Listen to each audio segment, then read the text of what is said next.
വെള്ളരിക്ക പച്ചടി ഉണ്ടാക്കാം. തൊലിയും അരിയും കളഞ്ഞ് ഇതുപോലെ ചെറുതായി അരിഞ്ഞെടുത്തിട്ടുണ്ട്. 2 പച്ചമുളക്, ആവശ്യത്തിന് ഉപ്പ്, വെള്ളവും ചേർത്ത് വേവിച്ചെടുക്കാം. തേങ്ങ, 1 സ്പൂൺ ജീരകം, 2 ചെറിയ ഉള്ളി, വെള്ളവും ചേർത്ത് ഇത് അടിച്ചെടുക്കാം. 1/4 സ്പൂൺ കടുകിട്ട് ചെറുതായിട്ടൊന്ന് അടിച്ചെടുക്കാം. അരപ്പ് ചേർത്ത് ഇത് തിളപ്പിച്ചെടുക്കാം.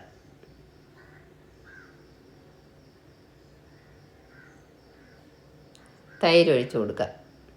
ഇനി തിളയ്ക്കേണ്ട ആവശ്യമില്ല, ഓഫ് ചെയ്യാം.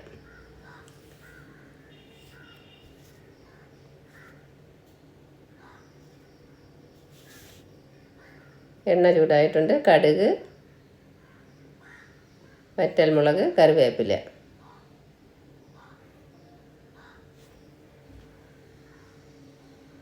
ഇതും കൂടെ ഒഴിച്ചാൽ വെള്ളരിക്ക പച്ചടി റെഡിയായി.